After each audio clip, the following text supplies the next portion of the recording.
John F. Kennedy Jr. was the second child and only living son of John F. Kennedy and Jacqueline Bouvier Kennedy. His life tragically came to an end on July 16, 1999, when a plane he was piloting crashed off the coast of Massachusetts. He was flying alongside his wife, Carolyn Bessette-Kennedy, and her sister, Lauren Bessette, so the three of them could attend a wedding on Martha's Vineyard. All three were killed. Many questions still remain as to what happened that stormy night when the Piper Saratoga light aircraft left an airfield in New Jersey and never made it to its destination. I know there wasn't a moon out, so it was probably a pretty dark night. Possibly due to the heavy storms, or that JFK Jr. had earned his pilot's license just the year before, it is believed Kennedy became disoriented during the flight. The Washington Post reported that investigators determined Kennedy lost control of the plane, plunging into the ocean at 53 miles per hour. Stephen Gillen, historian and college friend of Kennedy, told People he should not have gone up that night. At the first sign of danger, he should have done what a lot of pilots did that night and flew inland, away from the ocean, spend the night somewhere, and then pick up the next morning. Instead, Navy and Coast Guard divers scoured the ocean for 5 days to find the plane and recover the bodies. All three were still strapped to their seats. 6 years prior to their death, Kennedy met Calvin Klein publicist Bessette in 1992. What ensued was a fairy tale-like romance that soon became tabloid fodder. Perhaps because of the incessant attention the golden couple was receiving, the pair later married in a very private ceremony in 1996. Once the media learned of their nuptials, the frenzy only grew. People reported that this severely impacted Bessette.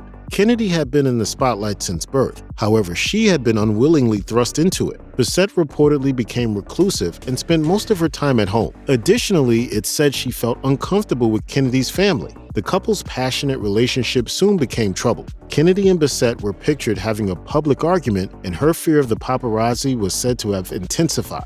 Vanity Fair states that in an effort to salvage their relationship, the couple decided to attend the wedding of Kennedy's cousin, Rory Kennedy, in Hyannis Port. Kennedy, who had 300 hours of flight experience, agreed to fly them there. Bessette's sister, Lauren, decided to join as long as they dropped her off at Martha's Vineyard, where she would be spending the weekend with friends. Whether due to little visibility or an inexperienced pilot, the plane crashed into the Atlantic Ocean. All three were in their 30s at the time of their deaths. Despite their strained marriage, friends and family believed the couple would have worked through their issues and would now be living a peaceful life with children. However, they died without any children, and if she had survived him, Bessette would have inherited all of Kennedy's fortune. His will, which was filed in court later that year, gave some of his estate to charity. However, nearly all of his possessions went to his sister, Caroline Kennedy Schlossberg, and her three children, Rose Kennedy Schlossberg, Tatiana Kennedy Schlossberg, and John B. Kennedy Schlossberg. The children were aged 11, 9, and 6 respectively at the time, but the will, which included his Manhattan apartment and his share of the Kennedy family's sprawling Martha's Vineyard estate, did not specify any monetary value, but most estimates put it between $30 and $100 million.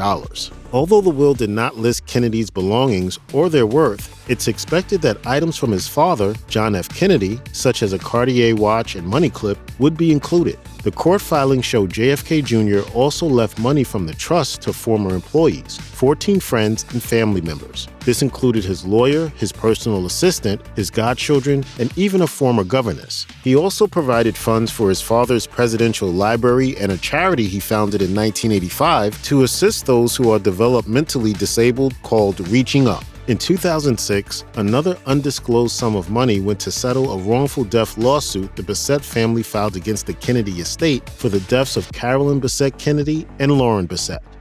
Check out one of our newest videos right here. Plus, even more grunge videos about world history are coming soon. Subscribe to our YouTube channel and hit the bell so you don't miss a single one.